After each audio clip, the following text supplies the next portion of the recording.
Every modern mobile design that we like has still some version of a personalized interactive notifications and nudges, whether you present it in a timeline or feed or in different ways. Of course there are options, but this is one way that we really like.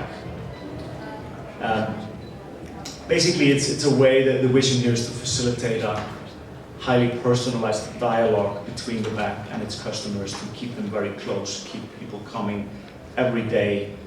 Even if they're not doing any big financial planning, it's still the summaries, the interpretations are interesting enough so that people like this much more than their normal online and mobile bank. We work with our customers also to define their own events based on the strategic objectives of the banks.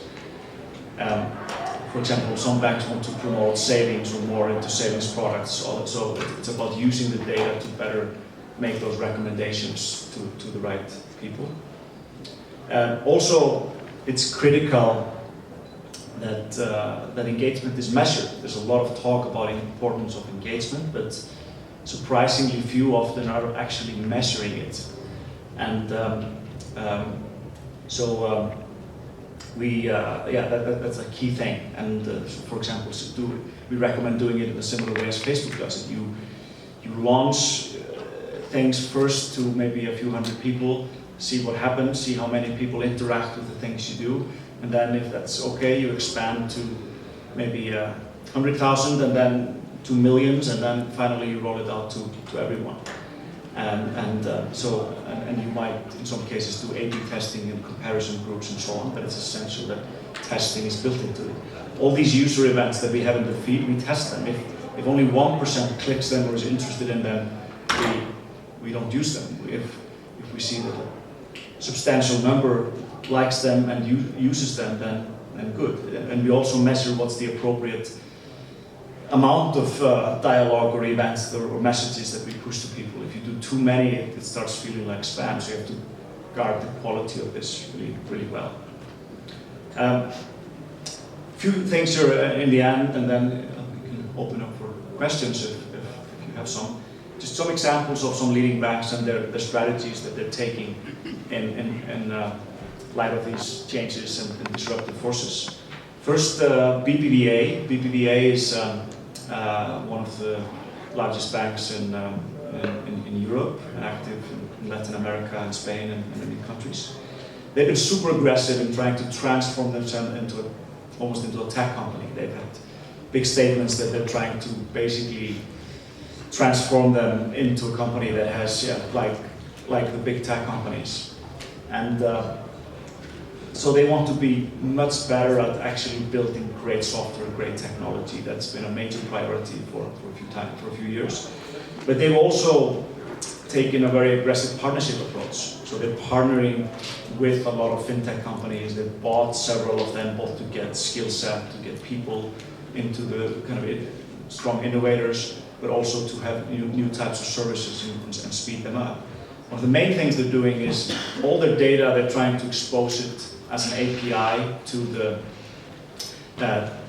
world, so that fintechs and others can innovate on top of this data and create new services for the customers. So their thinking is we should not do all of this ourselves, but we should also enable innovation from others and kind of make our data available. The business case there, how they kind of charge for this or the monetization is a bit unclear, but these are very interesting and aggressive steps. Another one that we know well is, we don't work with BBVA, but we like a lot of what they're doing. Another one that we do work with is Santander. They've established a major 200 million euro fintech fund to invest in fintech companies where they can work with them to bring things to market. Like the most prominent example is they recently launched a joint venture in the UK with Cabits, one of the leading SME kind of lending fintech companies in the US, and they invested in Cabits at the same time. And similarly, they have made a global agreement with my company, Meniga, to kind of roll out personal finance management functionality and insights similar to what I showed you in all their online and mobile banking markets. Last one is Toronto Dominion Bank in Canada. That's also representative for some bank strategies. They chose to work with a company called Moven, which is led by Brett King, which some of you might have heard of. And Moven is a straight-to-consumer personal finance management app in the US, but in other markets they pursue partnerships. So in Canada, Toronto Dominion is now their exclusive partner.